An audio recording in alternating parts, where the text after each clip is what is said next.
parades, pageants, suitcase theaters, and low-tech spectaculah. On their own and in collaboration with artists, activists, animals, and other more-than-human life forms. Their performances and installations occur on street corners and stages in partnerships with schools, senior centers, and addiction recovery and mental health programs. Eli's current creative efforts include identifying opportunities to dismantle manifest destiny, foster intra and interspecies kinship, and co-parent a 10-year-old human, who I think is here. Eli is a Rhode Islander by birth and choice, living on Pequot, Nipmuc, Niantic, Narragansett, and Wampanoag land.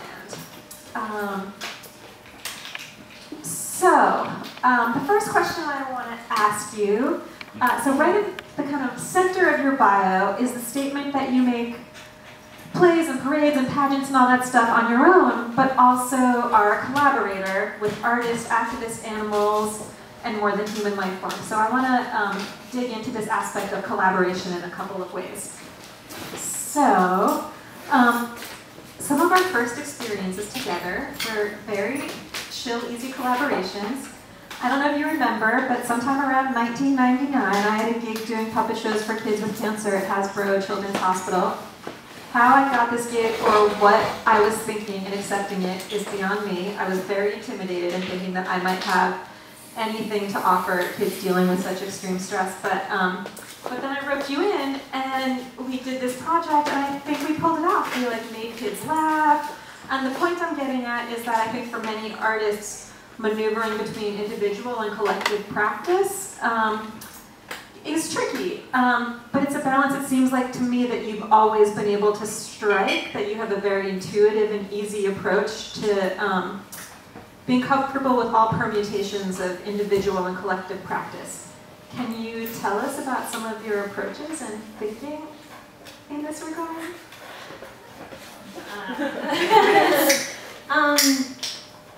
Yeah, I mean, I feel like it's a constant navigation as a independent struggler to plan, sort of erratic burst of energy person. It's easier to work by myself, but then it's lonely and harder and sad and limited frequently. I oftentimes think that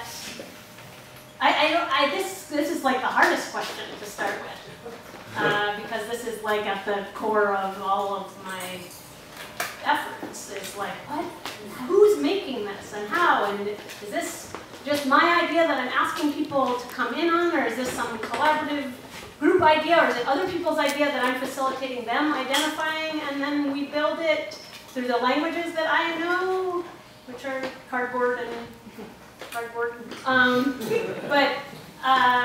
But I would say, I think I'm frequently surprised. Like this particular project out here, I had been working on 2 plays in New York City, and one of those particularly was highly collaborative. It was 4 or 7 people. I was writing the script, but it was sort of in conversation with these 7 people, and we were making a mutualistic amateur spa, where instead of exchanging money, you would bleach somebody else's mustache in exchange for them massaging your feet, or that kind of thing. And so then when I was like, okay, I have about a week and a half to blow out this installation. It's going to be a really good, reflective, solo, independent. I don't have to check with anybody, really. I can just go to the Woonasquatucket and follow my heart and blah, blah. And then within like 2 days of doing it, I was like, crap, I need help. Who can do it? And people were coming over to paper mache, and the whole thing is possible because of a generosity of a whole list of people that I'll read when more of them are here, because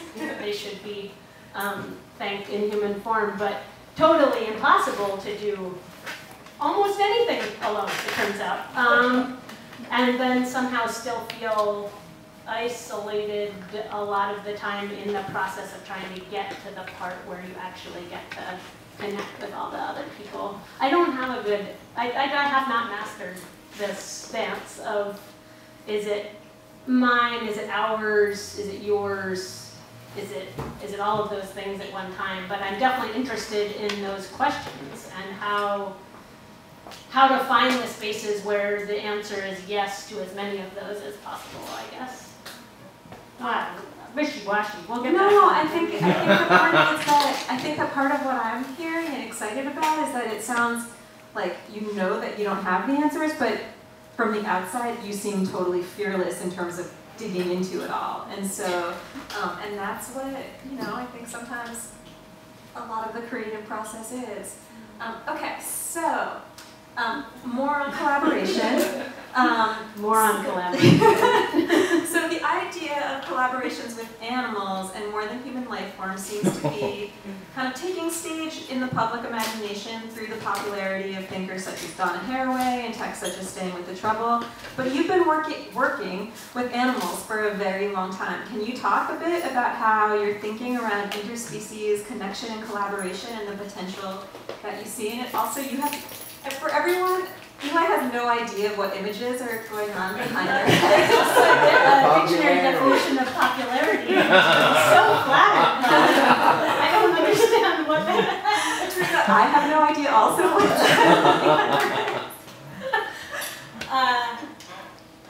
animals. That was a question. Yeah, animals. Sorry. Yeah, these are. It's funny to see these old images that are from many years ago when I used the name Beth, and when I was doing I guess grappling with this, what is the power of cardboard and how do I get other people to feel it question. Animals. Yeah, the more than human world. It's so much more than human, and it's the more than human world. I guess people are oftentimes referring to humans and then everything else, like get classified under some hairy understanding of nature, as if we're separate and as if we're not animals and as if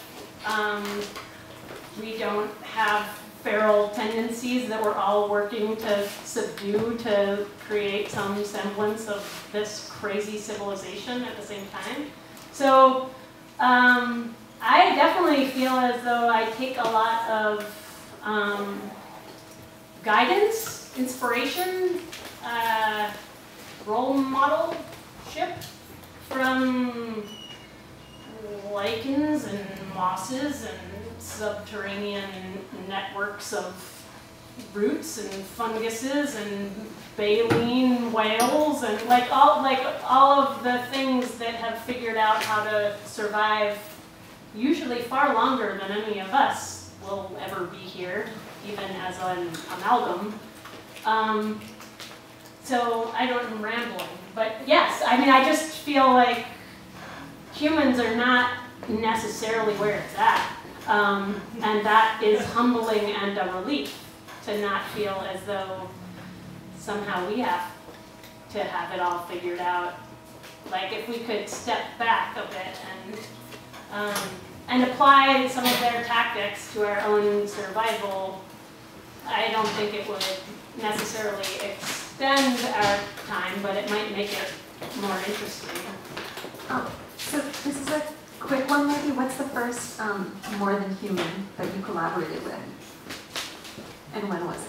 Well, see, now I have all these like ethical hang-ups around at the root of collaboration is consent, right? So if you're, if I'm claiming to collaborate with these life forms and yet they are not in necessarily a position where they can say that they want to be collaborated with, that they're into the project, or they want to be in a suitcase puppet show, or that they want to have me dress up as a sloth, or they want, so there is that weird notion of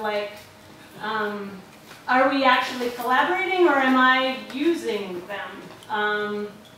That's worth chewing on. For sure. The first creature, I think I have, man, I don't know. I mean, I've been making theater of some kind or another since I was about 6, and definitely that was a way that I could be a strange queer child in the world and be beasts and men and grannies and dogs and all sorts of things in some kind of like, you're not gonna get sent away kind of way. Instead, people will clap for you. So I feel like, I mean, I played Snoopy and felt very, like I really resonated with that part as a child. I would say the first one that saved my life in an intellectual way maybe was The Sloth. I made a show many years ago when I first started being a teaching artist and discovering the role of my own and sort of systemic white supremacy in the classroom. I would go home and read about these sloths with their amazing companion, which is the sloth moth, that is this moth that lives only in the sloth's grooves of the sloth's hair, which changes color depending on whether or not the amount of rain that the region where the sloth is living is getting. The fungus in its hair changes color to match the foliage of the trees that it's in, and then it climbs. There's a whole song, I'm not going to sing it, but it climbs down once a week and lays its eggs. It has a dump, its weekly dump that it takes from eating the leaves of the trees, climbs down to the bottom of the tree, digs a hole at the base of the trunk, leaves its giant poop there, and in the poop, the sloth moths jump off, lay their eggs, and then the sloth goes back up and rests for another week and eats some more leaves, but then those moths go, then the next time they come on down, the sloth moth eggs have hatched and they jump back onto the moth, to the sloth, and they go back. That for organism could cohabitate and nurture each other so effectively while I was in a classroom with a bunch of other humans and we were having such a hard time. That was revelatory, but that may have been the first one where I was like, people would clap for the show and I would be like, no, it's the sloth that you're clapping for, because it was true. I mean, I definitely feel a bit like a cheapskate because all I do oftentimes is point at things that already exist. It's not that I mean, herons are way cooler than that, but all you have to do is like build a big one and then people are like, oh, herons, and you're like, wee fuckers, they're around all the time. Like, but when was the last time you clapped for a heron? You know, so it's not to be antagonistic, but there is a certain amount of like, you know, I don't know. I feel a certain amount of, maybe it's postmodern snark or whatever about like these things, like all the amazing things are already here. It's just a matter of like stopping and actually getting what they're doing. Yeah. Well, that's another conversation that we'll maybe come back Thanks around for to. feel free to come off anytime. No, it's great. Oh yeah, so this was another question I had. Oh God, wait, anyone who just got here, there's food and wine and chips and things in the back. You should feel free to sit on the floor or move around, like make yourself at home. You don't need to lurk in the back if you don't want to. Chairs too available, chairs too. And floor space galore. So we've been, up till now, for people who are just getting here, talking about collaboration, and we talked about collaboration with other humans, other non-humans.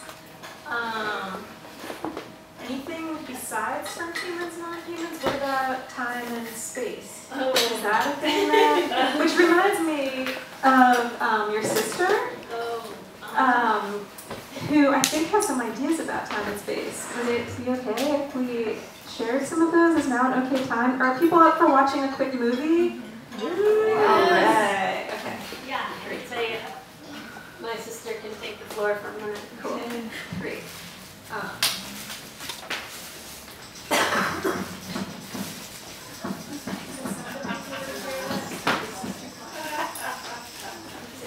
Hi everyone, I'm Ruth Nippens, MFA, and this is Finding Our Future, digging deep and flying high. And, you know, I'm an artist, I'm also a systems analyst, and really the main credential tonight is that I have found what I'm about to present useful in my own life. And when something works for us, we want to share it with others, right? I mean, same with drugs or religion. So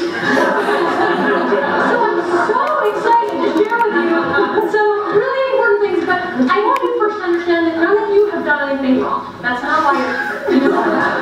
It's just that sometimes inside, all of us do, sometimes at least, feel a little alienated, right? I mean, estranged from perhaps the dominant norms of society, maybe, or ourselves, our communities, even. So what are we missing? What is getting in the way of us experiencing a crystallized totality, both in the social world and in the self? We're missing flow, right? What is flow? You know, you felt it.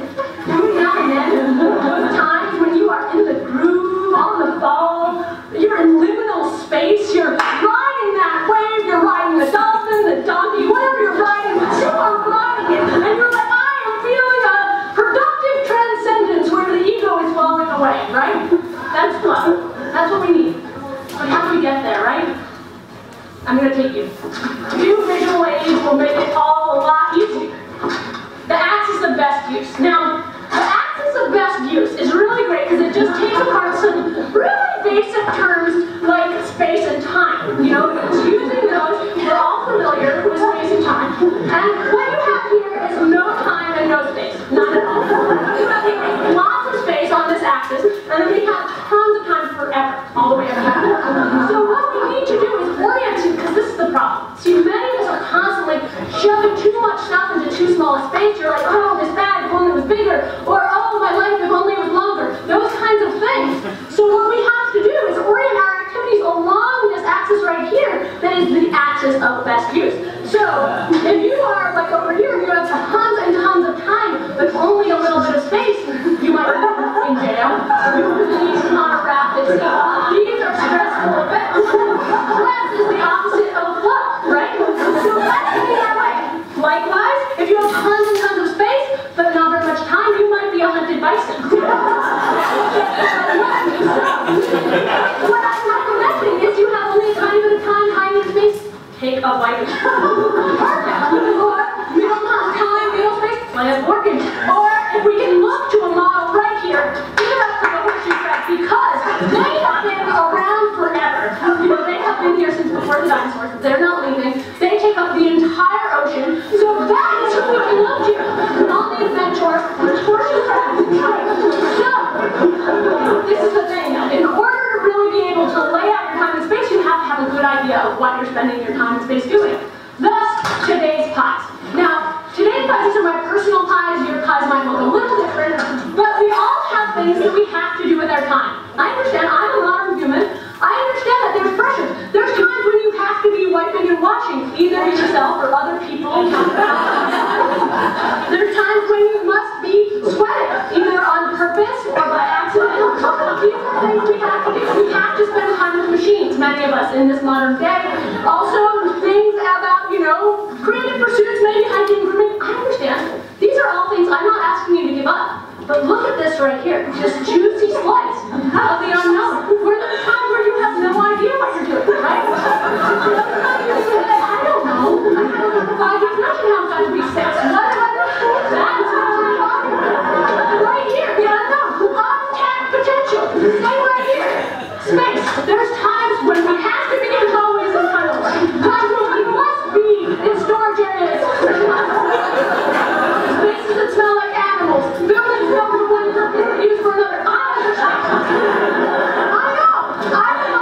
I'm looking right here. You know, another big juicy slice of the unknown. Those times when you're like, I have no idea where I am. You're like, I don't know how I got here. Or how I'm getting home. Those kinds of things. This is also, friends, representing time we spend in cyberspace, because let's face it, it's not a real space. Look at all of that. You put this juicy slice of the unknown with your juicy slice of time unknown, you have a bow tie of untapped potential. It's not talking about leveraging, it's an untapped resource. So, we have right here, your... That's enough. That was you have a hand for Rick.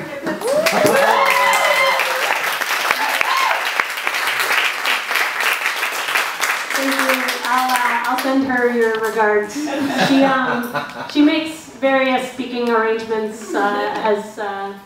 specializes in a whole range of sort of more of the, I would say she's a little more, I keep wanting to say supernatural, but it's maybe just a little more cosmically influenced, less burdened by the constraints of reality than I am.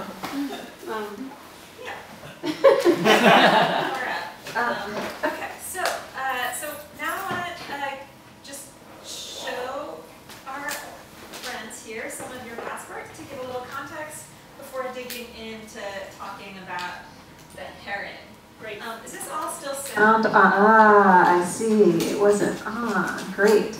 Okay, so I'm going to scroll through some images. Feel free to stop if you want to talk about any specific projects. But the question I want to ask, or the thing I want you to talk about as we kind of dig into this is, it seems to me like often in your work you're responding to things that are, I feel like part of the resonance and profundity of your work is that it's really responding to needs, right? Like, I get the sense that whether it's a need that you're identifying in the community or something that you need, there's a sense of like, oh, we need to have more complex conversation around identity. We need to connect and build trust across difference.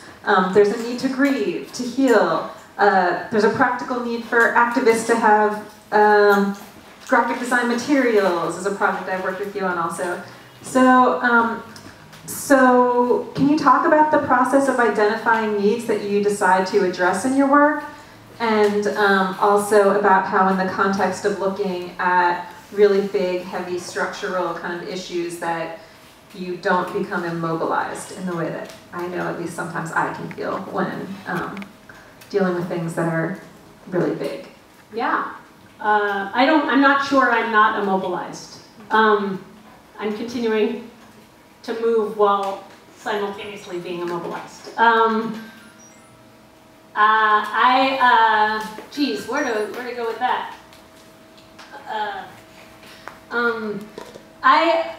I don't think that, you asked me this yesterday, we had this, I know it may seem very off the cuff and unprepared, but we actually talked about these questions, and at the time I felt like I had something I could say, which now I'm like, God, that I should have just said, yeah, great question.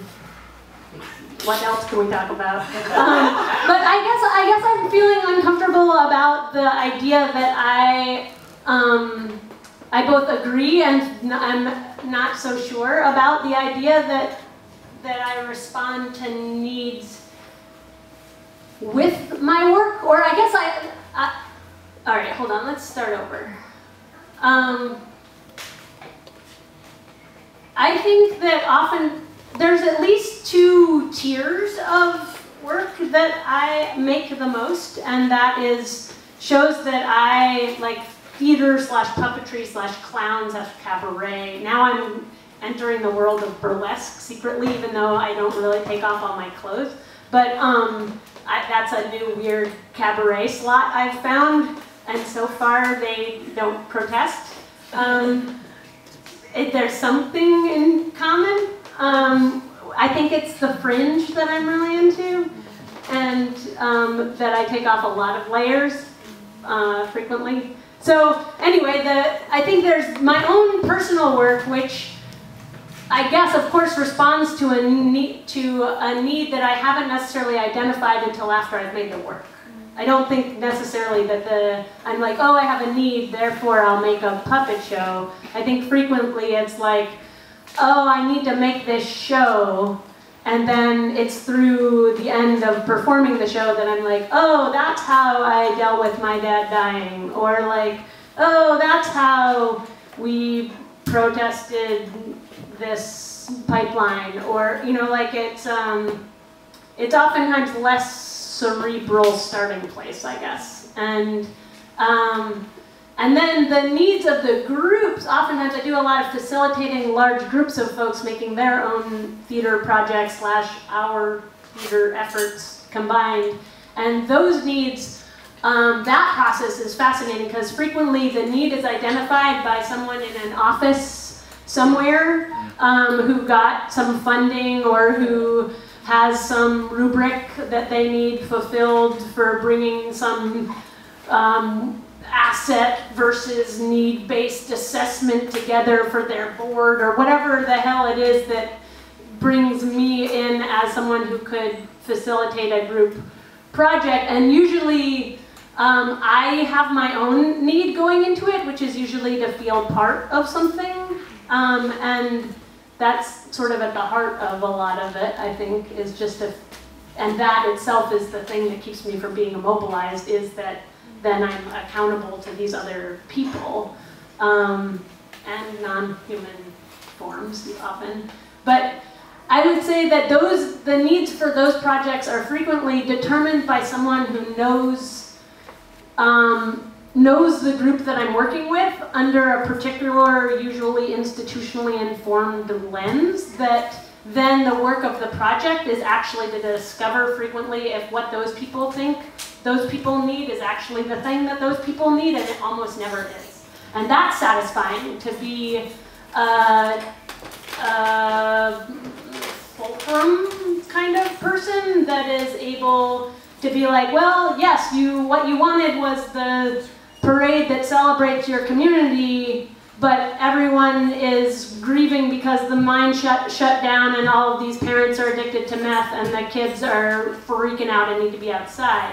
So maybe the community celebration isn't going to be what the people at the Montana State Council of the Arts hired me to do, but instead it's about thinking about ecosystems as potential sources of family, and when your own personal family is collapsing, where else can we find nourishment, and then making some weird abstract moon pageant thing that like sort of brings to visibility something that someone in an office can say, oh, this was great, it was a community celebration, but then it can actually be about the fact that these like grandmothers painted for the first time in 30 years, or that it's actually about the kids having someplace else to go after school or something. That it's not actually, oftentimes whatever layer is being imposed on it feels like maybe simultaneous, but often peripheral to what the actual need is, which frequently I would say I don't even know what, like if I'm honest about what needs people are meeting by coming and paper macheing for hours with a bunch of cardboard that I've demanded everybody collect and bring in, and then they need to learn the stapler protocol, and then there's, you know, the people who are in charge of squeezing all the balls of paper, and if you did it then the paper mache will stay right, and blah, like there's my whole like, this is why we're doing a thing that probably overlaps but is not necessarily the same need that's being met by the people who are doing it. I feel like I'm just creating a lot of wishy-washiness. But I love how not, like, the depth that this has taken us through, I think is like exactly what I think makes perfect sense to me in regards to thinking about your work, right? Like there's clearly tons of process, there's a thing that happens at the end. There's always a thing that happens at the end. The thing I feel very confident about after doing various different forms of theater and community-based work is that if you just keep showing up, you make something. And it's oftentimes terrible, but the fact that you made it can oftentimes override the fact that it's terrible. Like the fact that there was actually the effort of all the people together, or even 4 of the people at the end who are there being like, well, we made it, or whatever. Like the showing up is underrated perhaps, but actually the thing that, I mean, and it's my birthday, so I feel like part of, thank you. I think so part of like my big takeaway is I just have to keep showing up, and then life will keep going, which is sort of satisfying. Agreed, but I'm gonna jump in with a piece of personal information, which when we first started this space, we sat down with a lot of different kind of like mentors, elders who and asked for wisdom, and that was one thing that Bert Kranke told us when he, you know, cried and flashed all his rings and was Bert and gregarious and was just like, yeah, just show up. Just and we were like, okay, writing it down. All right, so. Wait, you're showing these slides of these projects that are cool that haven't happened yet that I want to tell you about. That's But we're not there yet. And that's You can spectaculah. go. Yeah, that was Manicola. Ida helped some with that rabbit. It was for my school play. It's A true. long time ago. It's really cool. That's not what the one I wanted to talk about though. And I'm glad to talk about it. Okay, back to this one. That one, well, that one's complicated. There's 5 queer white clowns that are in the midst of a 3-year project looking at ancestry and the white void and reparations and how do we clown the white supremacy cultural norms.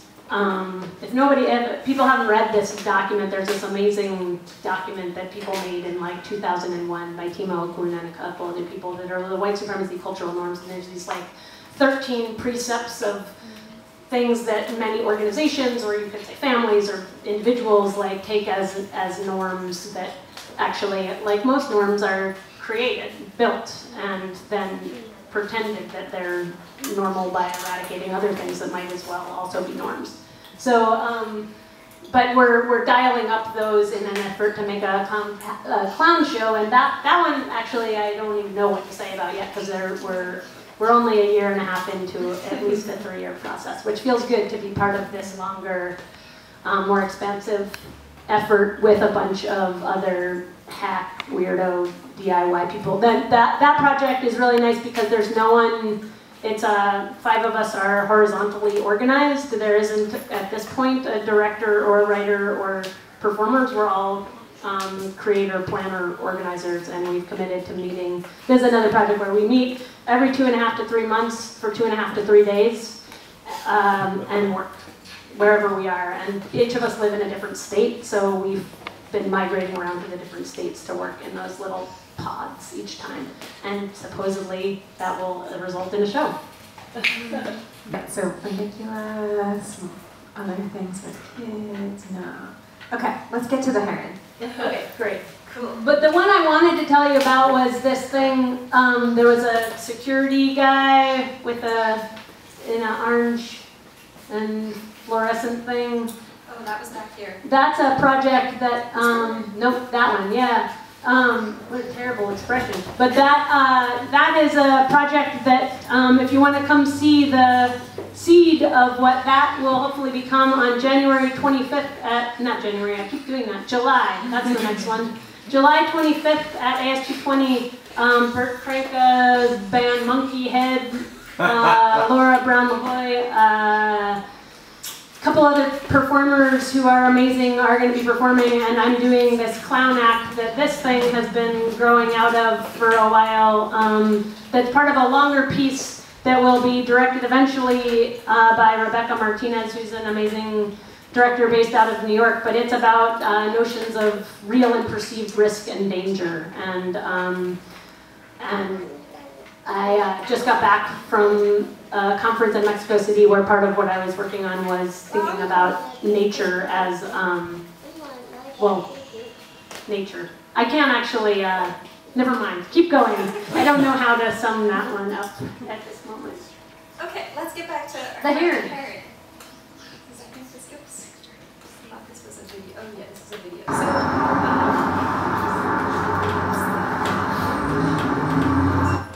will you tell us a bit about Sure. So, I'm a big fan of the Dirt Palace. I've come here largely to recreate and perform various puppet shows right where you're sitting over, how long have you been around? 19 years almost. So maybe about that span of time. And so then when you all got in touch and asked if I was interested in doing the window, I was like, oh, finally, I can do the window. And then it was one of those things that seemed so far away that I was like, oh, by then I'll have something amazing. You know how future planning really gets you in there. And so but what happened was that I've been doing this new trajectory of my work, which is identifying relatively uncomfortably as a playwright. And so I've been writing these plays which had these two sort of proof of concept showings in New York at the end of, what's right before May? April. And it was, and so I did that. And that was like my big like push, and then I came home and I put away all that stuff and I was like, okay, oh no, I have a week and a half to build this installation that I've been looking forward to for 6 months.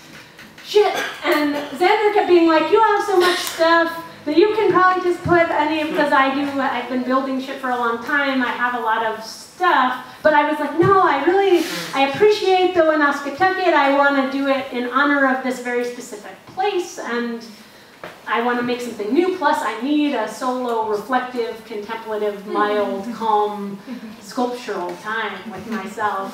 And then I was like, but I don't want to just be contained in a window, that's so limited. I want to build the head bigger, I want it to be bigger. I guess at that point I didn't know it was a head, but I was like, I think I just want to go big. And so then I went down to the Woonasquatucket and I was having this like, you know, nature time where I was gazing into the water and then I saw this heron and I was like, there it is.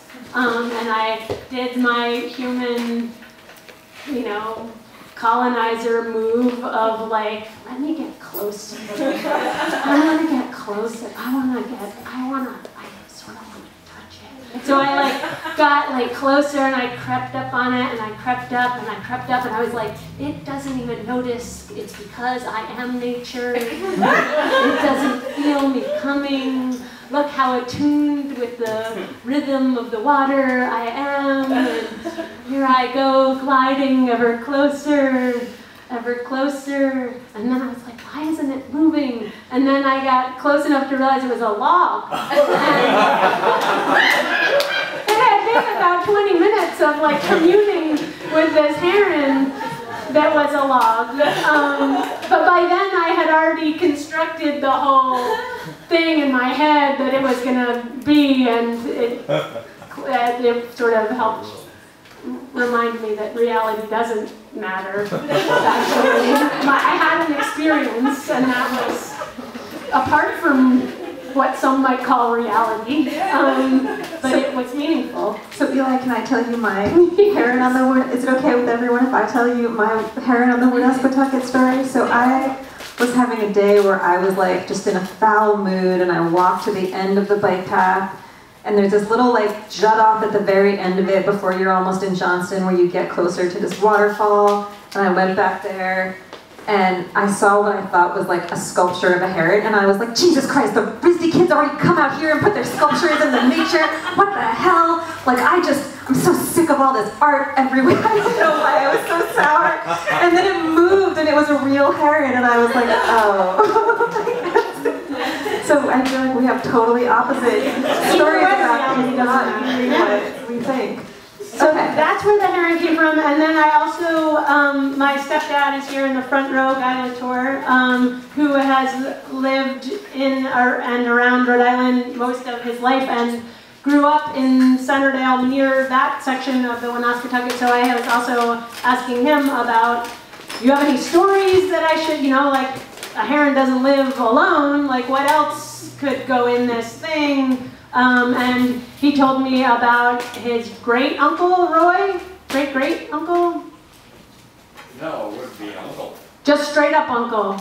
Oh, well, his straight-up, can I tell about Roy? Is that, okay. He was sitting in the latrine during the hurricane and the latrine got swept out to sea with him, or not sea, to Woonasquatucket, with him in it, and that was the end of Uncle Roy.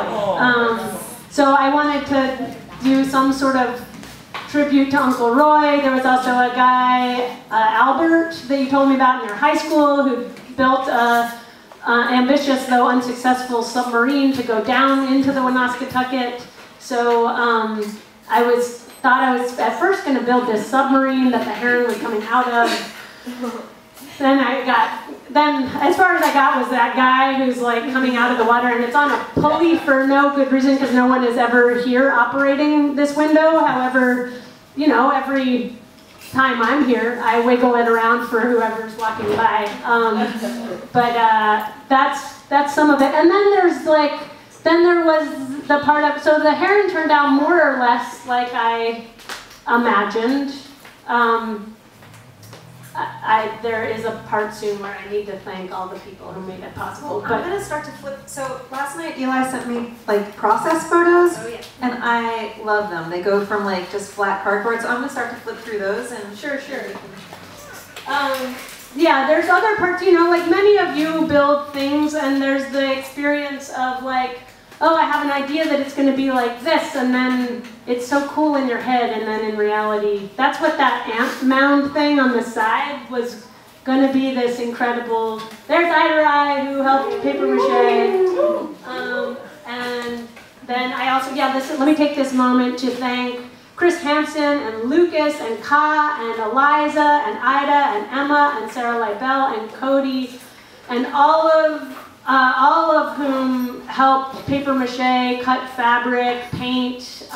It was super helpful. I wouldn't actually be here without any of those people. Then I also borrowed Walker's van to transport a bunch of this crap here, and Lucas came and helped me rig some lights. And my stepmom, Virginia, did some childcare, and Joshua and Anna and Cyrus Highsmith hung out with Ida at times that I needed, and Xander and Pippi and all the Dirt Palace people who were generous with me, taking up a large amount of space for a while, a week pretty much in here, and camping out. So there wasn't a lot of sleeping for like a week, but there was the delightful adrenaline of trying to build something that you imagine, some of which turned out like I wanted, and others. This part was cooler when it was cardboard than it is now after hours and hours of us paper macheing. Sorry, Eliza. You did. I don't know that it got better. Efforts. This was at approximately like 12:30 at night. There's Uncle Roy / Albert.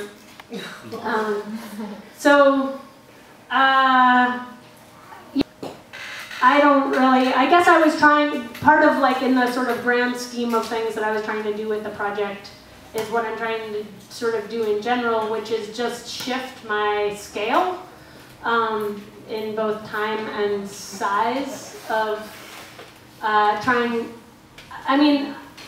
this is where maybe it gets a little cosmic and weird, but they're like approximately 11 years we have until total climate collapse. Has had me having a lot of interesting conversations with folks. That's 11 years if we continue to live as we live now. You know, there is always the like, who knows what might happen in year 9. But currently, I guess part of what I'm struggling with is like, okay, so damn, like as a parent of a 10-year-old, that means someone's 21 at the burning crisp of everything. Or that means that right now other people in other places are already experiencing this shift in extreme ways. I think that I'm sort of like, oh fuck, what do I do in a window for everyone driving by in their cars that creates another kind of shift that shakes me up enough at least to like be reminded that humans aren't the center. We have massive effect as if we're the center, like we're having the results of acting as though we're the center. But it seems to me that like part of our rearing the ship in another direction, or as Kate Shapiro and I have talked some about, like entering into a more like hospice type zone with the earth where you don't give up because you know someone's dying. You like realign your relationship to it in a way that you can go down feeling good about, hopefully. I think that that's part of what I'm trying to do in blowing certain stuff up and shrinking the human part down. Then the humans also ended up looking really weird, and so then I'm like, oh, maybe it's all also about like hybridization and morphing and sex and, you know, like, then they also just like dry in weird ways, and you're like, now suddenly this person is rearing back in a way where before they were lounging relaxedly. That's what mache does, so there you go. So there's the magic of the unknown that I embrace. Amazing. I think now's maybe a good time to go to some audience questions. Sure. Great. And wait, I have to tell you about one project though. Oh yeah. And two things. Is this some of the future? The future. Okay, because I also put slides in for the future. Is this horseshoe crabs? Yeah. Cool. That's me and my brother. I found it on your website. I really like it. So I want to talk about the future because maybe you never know what I mean, I know pretty much everybody here, and maybe you already know that I'm really into horseshoe crabs, but in case you know people who want to think more about horseshoe crabs, I have for the last 2 years been working on this thing that at first I thought was a play, then it became a pageant, then it was a blood drive, then it was like some maybe effort to blockade trucks from the LNG storage plant, then it was back as a play in New York where no one knew what horseshoe crabs were.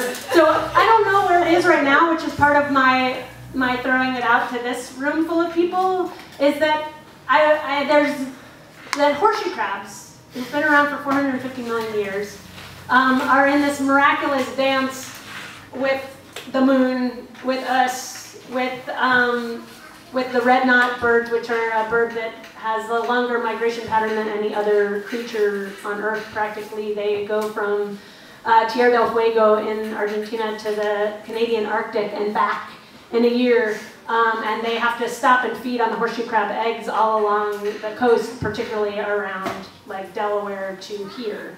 And because horseshoe crab blood has a compound in it which we have decided have realized will help keep us all alive, any of us who are vaccinated, I'm not an anti-vaxxer, those of us who are vaccinated have the horseshoe crab to thank for the fact that we didn't acquire any diseases in getting that vaccine because it's all tested against this compound in the horseshoe crab blood, which gels up, and therefore you know that the vaccine or the surgical equipment or whatever is contaminated, and now they no longer have to shoot rabbits filled with vaccines to see if they're contaminated or not. But instead, they extract the blood from the horseshoe crab, which is screwing up all of their mating and reproductive cycles. It's also depleting their life, which means that then they don't lay as much eggs. So then the red knot birds don't have as much to eat because they need to double their weight in the 2 weeks that they are feeding, which they sync up with just the pinnacle. This is cooler than anything I've ever made, which is that the moon, you know, I would like to argue the moon is communicating. Other people would disagree with that, but the moon is doing its moon thing, and the horseshoe crabs are able, with these lunar receptors, they have 12 lunar receptors on their bodies, and they're able to track the course of the moon to know when the tides are right for them to spawn. And somehow, these red knots, which are flying 9,000 miles, know that within 2 days of the horseshoe crab spawning, they need to land on this beach and eat their eggs. And that whole like miraculous sync up is now being screwed up by our intervention in harvesting their blood. Yes, now they've just recently started to do LAL, that's the compound in the blood, like a synthetically derived one. But it's still cheaper to use horseshoe crabs at this point. But there's this play that I thought had a lot of words. I've since cut most of the script, and I think maybe it's a dance between the horseshoe crabs. But I'm not a dancer, but I think it's a dance. So anyway, anyone who wants to think about this project with me, I need to do something with it, or I'm like in a salad spinner of that project forever. Until maybe the right ingredients are in there. But I wanted to put that out there. This was a rough sketch of the red nuts. I've since decided the flags are all wrong. However, if you're into flag dancing, you should come and participate in this project that we're making a music video. This is an endorsement for doing things that you've never done before and just telling people that you can do it, and then suddenly you, like, if you claim you're a choreographer, I wouldn't do it if you're like a heart surgeon or something, but like a low risk kind of thing, I really encourage you to just say that you can do it, because then people are like, great, you're the choreographer, and then you panic until you've done it, and then it's gonna happen. But there's at the Wedding Cake House, we're filming a music video with the Assembly of Light Choir, and I'm choreographing a flag dance and fringe spectacle that corresponds to the Assembly of Light song. The more flag dancers, the merrier. Talk to me if you're interested in that. That's on July 20th. Whoa, weird segue from horseshoe crab to flag dancing. Let's segue into some audience. So the thing about audience questions. The thing about audience questions that I've been not doing is we need people to talk into the microphone because we're audio recording this. So, yeah, so if there's anyone who has a question. Hear about the sloths and the sloth moths, relationship that when I was a kid would have been called parasitism. I'm interested to hear what you think of rephrasing it in the terms of consent, and does the sloth consent to this? Well, arrangement? Great questions, right? I mean, I would like to claim to be a sloth. There's a sloth even though it's going on.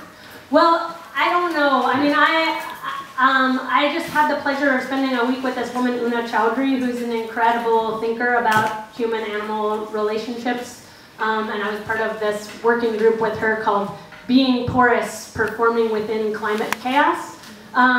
So if she could speak far better than I can about what the sloth knows / what matters about that or doesn't. But the thing that I thought was useful is that I had always thought that symbiosis was like living well together, like that was some goal that we had, but it turns out there's actually like 4 different kinds of symbiosis, and one of them is parasitism. It just means how you live together. It just means like depending on each other. Who gets more out of it, maybe? Yeah, and so parasitism means that one species or animal suffers while the other benefits. There's mutualism where they both get a lot out of it, which it would be an easy thing to say that we're all after like interspecies mutualism or something contrary to our behavior. But then there's the one that I can't remember where one creature benefits and the other one isn't harmed or hurt, and that's where the sloth moth situation lives. I can't remember what that's called, if anyone knows. My growing number of birthdays is that I need to get my eyes checked. That's the most practical answer. I also think we see what we want to see.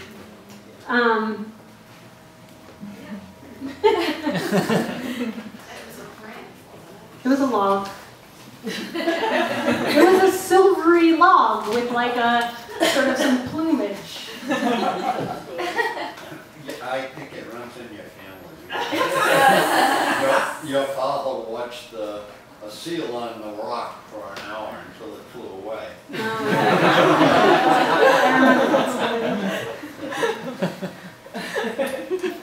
Hi, Eli. Hi, Sarah. I was wondering if you could tell us a little more about Ruth and maybe like where she came from, and also does Eli collaborate with Ruth and what she's up to now? Good questions. See, it's another one of those things that like Ruth appears when she's needed. The need isn't identified and then Ruth comes. It's usually Ruth comes and then it revealed that I had a need. I wish it was a little bit more. I would probably be wildly successful if I had a more efficient process. Maybe. That would look like. But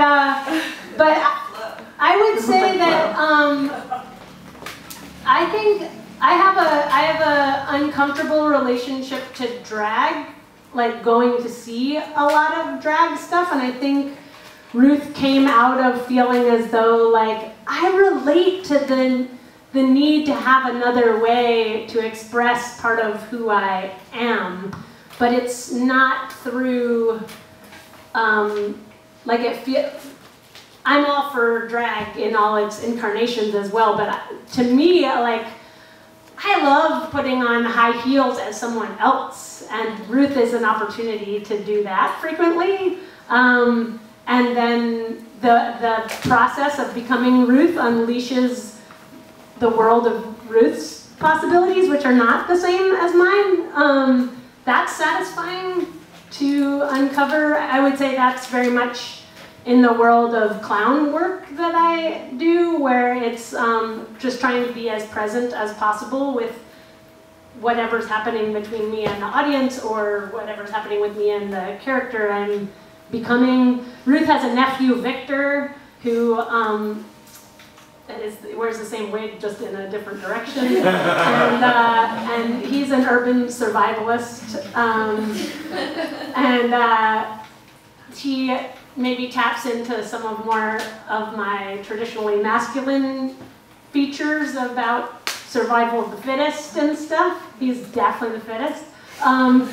So I feel like both Ruth and Victor and a bunch of other incarnations of that weird wig-based family are roots to like ways to not. Because I feel like a lot of time with myself, I feel trapped in my own earnestness or whatever. Like I can pretend, but she can fully be in a way that is satisfying. Like when Girls Rock asked me if I would MC their thing, and I was like, I could MC the thing, but Ruth would have fun. Ruth would be good at MCing the thing. So I feel like there's roles where we know each other is needed for various things.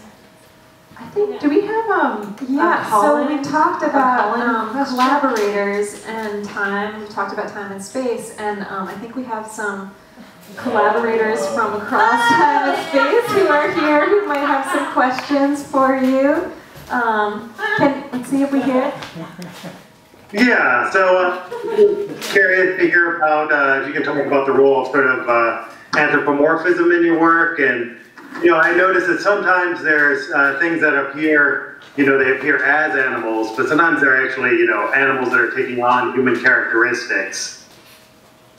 And I'm just really curious if you can speak more to that. Because, you know, there's always like a potentially problematic aspect to like when we try to impose human characteristics on animals, and so sometimes it really seems like you're working through that. Totally. Hi, Eric. Nice to see you wherever you are. Yeah, great question. I think that that's at the root of why I've been doing a lot of unresolved reconciling with my ancestry and the tendency as a queer to claim Marsha P. Johnson or Sylvia Rivera or whatever as these amazing figures as our ancestors of the movement or whatever. And again, that question about like claiming relation to people who can't or aren't or may never or wouldn't claim it back, and the imbalance of that, and at the same time the like, fuck, we're also 60% of the same DNA as lettuce. So so you take that, and you know, like then your notions of family get a lot more expansive once you look in your salad drawer. So I feel like I'm waffling constantly between that, those truths of like trying to like actually claim my people, and when I go to events where frequently mostly black folks are calling their ancestors into the room, and I'm recoiling with discomfort and creating giant fences to keep my ancestors out of the room, and simultaneously understanding that what I know of my ancestors is not all of who they were, and that they were whole people, and that they were in a like all of the dance that you do about how you got to where you are and what made me, but and that being like also the books that I've read or the people that have shaped my imagining. So trying to like take responsibility for all of that while at the same time reconcile the sort of very thin threads that are holding any of it together. I feel a similar way. I'm answering you. I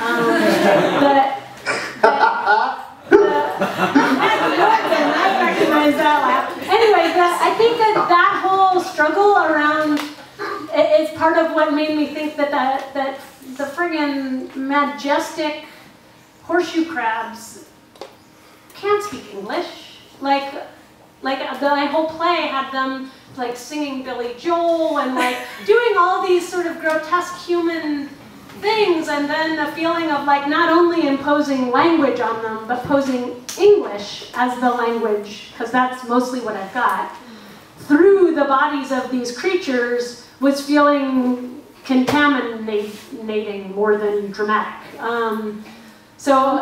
And then at the same time, some of my sort of most satisfying moments have occurred as a sloth, or in doing, there was a large like anteater, Unitarian ant and anteater who were learning new ways of praying together. And so like thinking about ways in which historically oppositional animals or whatever can find new ground together has been useful in my own work as a human.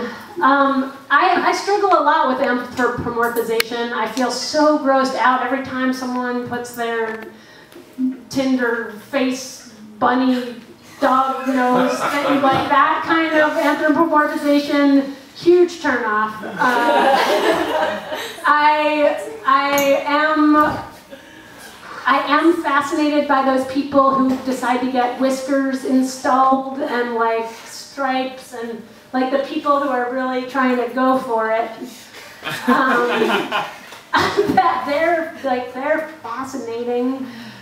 I think I'm currently in a very like scrambled egg state with anthropomorphization, because it is in some ways my language and my religion and my go-to, like, oh, this is how I make sense of humans, is by looking at these other creatures. This is who I have as role models. I don't actually want to look at the ways in which power or land use or like lots of the ways in which humans that I'm connected to have done it feel like, well, that's a great example of how not to do it again. Whereas looking to animals feels really amazing. Anyone who else is interested, there's this incredible article about human beaver worlds that I can send you. So good. But I don't know, Eric, there's huge ethical complications around imposing human attitudes and ideas onto animals to get them to perform them back for us. It's grotesque, and it's also magical. Is there another question coming? Yeah, I can go around and I on have this a one. question. Who's I have a this? question up here. Over here. Can you hear me? Hi, Morgan. Yeah. So, you know, sometimes when you're creating animals in a sort of anthropomorphic image, we take on a kind of like Dr. Frankenstein sort of characteristic. And sometimes these animal hybrid creations can get a little out of control, like a Frankenstein monster. What do you do, and under what sort of circumstances might you create such a creature? And do you have a story about, you know, one getting out of control, perhaps, and doing something unexpected? So you're referencing my past. That's a great question. I actually have a different question. I just want to interrupt because I have a different question. Yeah. What day is today? Oh, it's June 27th.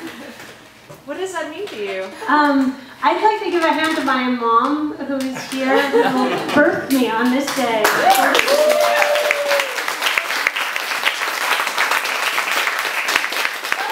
I know what it is. I was thinking of a camel who did this. A camel many years ago brought me a cake. And now here it is. Happy birthday to you.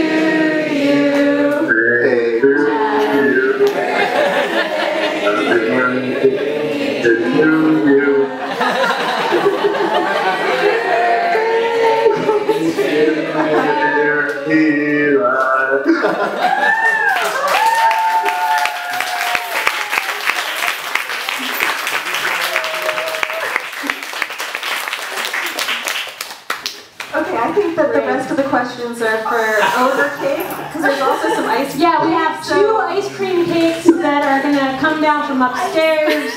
There's whiskey, there's wine, there's water, there's cherries. I want to thank everybody, and also wait, this is where I have my one last announcement, which is that in this hat, right here, we're collecting donations for Amore. Raise your hand if you know what Amore is. Cool, there's a lot of you who don't, so I'm going to just tell you in their own words so that I'm not screwing it up. But Amore is a really vital local organization or cluster of organizations that is doing work here that is connected to work that needs to happen all over. I know some of you may be trying to get to the debates to hear who says what they're going to do about all sorts of things. Sorry. This is not my strong point.